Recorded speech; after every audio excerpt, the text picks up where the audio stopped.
नमस्कार दर्शकों, धार्मिक चमत्कार में आप सभी का स्वागत है। आज की वीडियो एक सिद्ध संत के ऊपर है जिन्होंने दिया था वरदान। एक समय की बात है, एक गांव में एक व्यक्ति अपनी पत्नी और लड़की के साथ रहता था। एक बार उनके गांव में एक सिद्ध संत पधारे। उस व्यक्ति ने उन संत को अपने घर पर ठहराया और कुछ दिनों तक बहुत उनकी सेवा की। वह संत उस व्यक्ति के सेवा से बहुत प्रसन्न हुआ। जाते समय संत ने उस व्यक्ति से कहा कि मैं तुम्हारी सेवा भावना से बहुत खुश हूँ। मैं तुम्हें कुछ देना चाहता हूँ, इसलिए तुम मुझसे कोई वरदान मांग लो। वह व्यक्ति बहुत गरीब था, परंतु वह धनवान बनना चाहता था। वरदान की बात सुनकर उस व्यक्ति के मन में लालच जाग गया। उसने कहा, महाराज, अगर आप मुझे कुछ देना चाहते हैं तो मुझे ऐसा वरदान दीजिए कि मैं जिस भी चीज़ को छू लूँ वह सोने की बन जाए। संत बोले, इस वरदान की जगह कुछ और मांग लो। ये वरदान बहुत खतरनाक है, इससे तुम्हें बहुत परेशानी होगी। मैं तुम्हारा भला चाहता हूँ, इसलिए कह रहा हूँ, इसकी जगह कोई और वरदान मांग लो।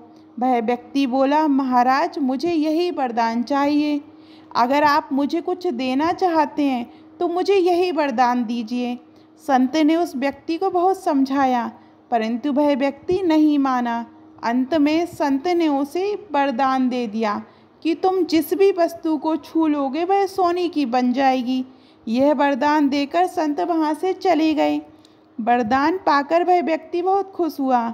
वरदान का परीक्षण करने के लिए उसने अपने पास पड़ी किसी चीज़ को छूकर देखा, वह चीज़ तुरंत सोने की बन गई। यह देखकर वह व्यक्ति बहुत खुश हुआ। उसने अपने घर की बाहरी दीवार को छू लिया। छूते ही उसके घर की बाहरी दीवार भी सोने की हो गई। अपनी नई अर्जित शक्तियों से उत्साहित उस व्यक्ति ने हर तरह की चीज़ों को छूकर शुद्ध सोने में बदलना शुरू कर दिया। उसने अपने घर को छू लिया, छूते ही उसका घर सोने का हो गया। उसने अपना पलंग छू लिया, वह भी सोने का हो गया। उसने अपने घर के सारे बर्तन सोने के बना दिए। जब उसके घर में सोने का बनाने लायक कुछ नहीं बचा तो उसने अपने घर में उगे हुए पेड़ पौधों को छूकर सोने में बदलना शुरू कर दिया।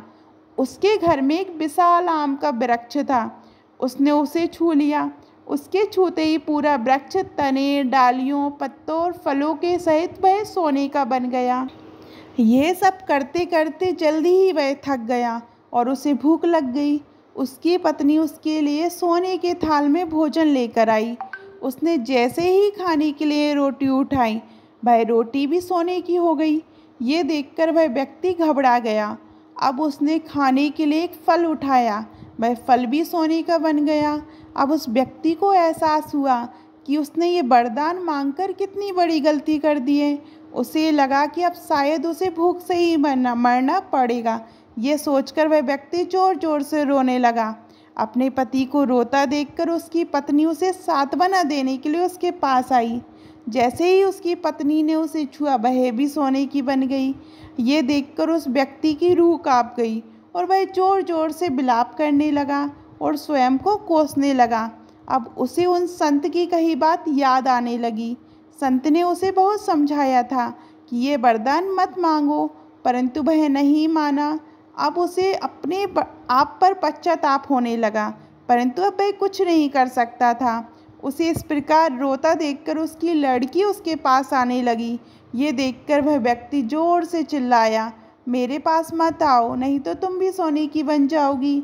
ये सुनकर उसकी लड़की वहीं ठहर गई। तब उसकी बेटी ने कहा, पिताजी, वह संत अभी हमारे घर से ज़्यादा दूर नहीं गए होंगे, उन्हें जाकर ढूंढो, अब वही हमारे संकट को दूर कर सकते हैं।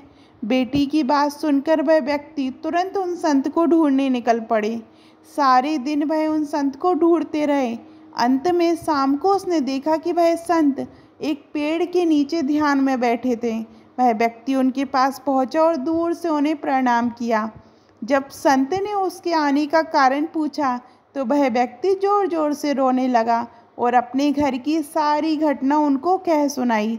संत बोले, बेटा, मैंने तो तुम्हें पहले ही कहा था, ये वरदान बहुत खतरनाक है, इसकी जगह कुछ और मांग लो, परंतु तुम नहीं माने।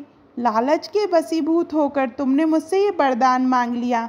वह व्यक्ति बोला, महाराज मुझे क्षमा कर दीजिए, मैं जल्दी से धनवान बनना चाहता था, इसलिए लालच में आकर मैंने बिना कुछ सोचे समझे आपसे ये वरदान मांग लिया। इस वरदान के कारण मेरी पत्नी सोने की बन गई है और मैं कुछ भोजन भी नहीं कर पा रहा हूँ, क्योंकि मेरे छूने से सब कुछ सोने का बन जा रहा है। इस प्रकार तो भूख से मेरी मृत्यु हो जाएगी।